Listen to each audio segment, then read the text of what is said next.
I want it. And so I wore that. And some guy came by and was like, I want you. And I thought, oh, hi, you're so funny. And anyhow, that's a long story. I'll say that for another day. What's the worst pickup line you've ever heard?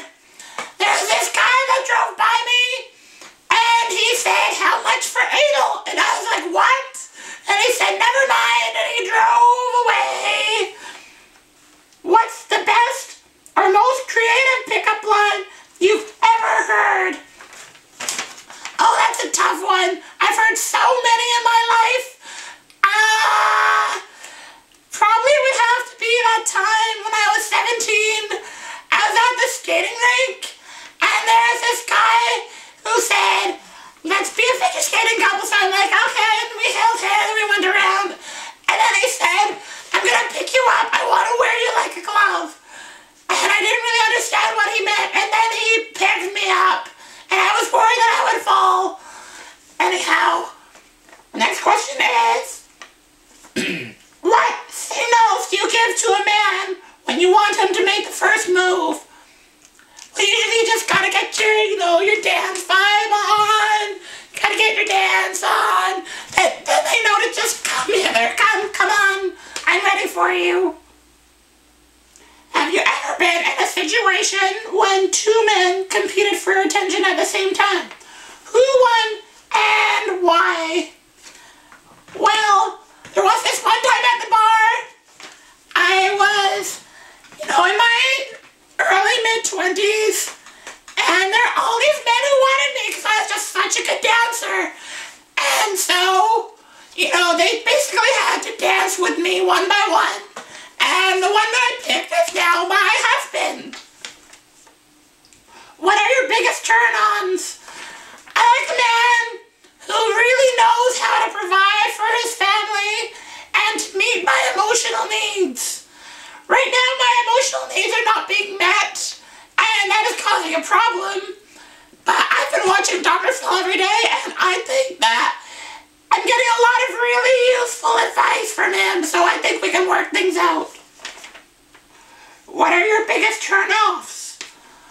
Well, I think that would probably be somebody who doesn't clean their ears, because I really hate to look over and see the wax, and it's sitting there, and it's just gross. It's just gross.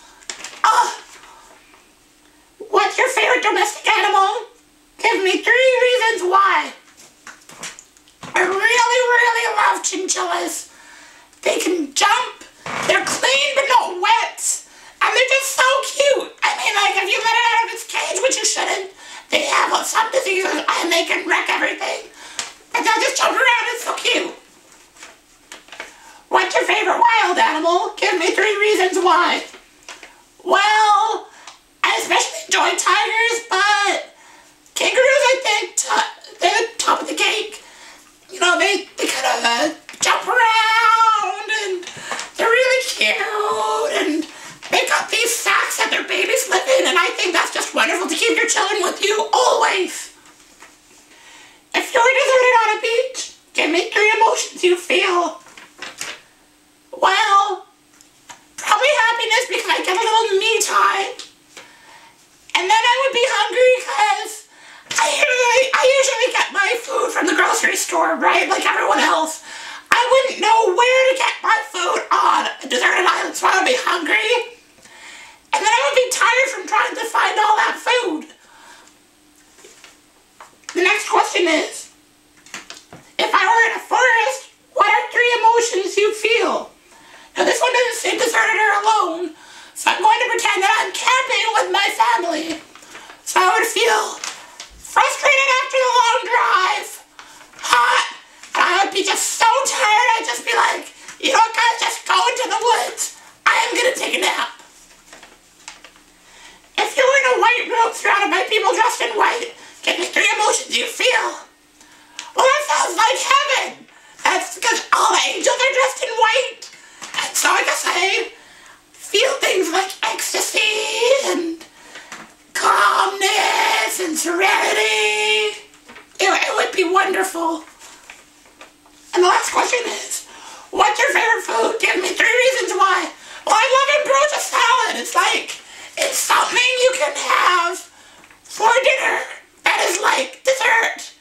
It's what they eat in heaven, and it's what I make in my kitchen. That was the last question. I'm really glad to have answered that. It's the highlight of my day-to-day. Because you know what? When I was cleaning the oven, I had the salt shaker and a can of tomatoes fall on my head.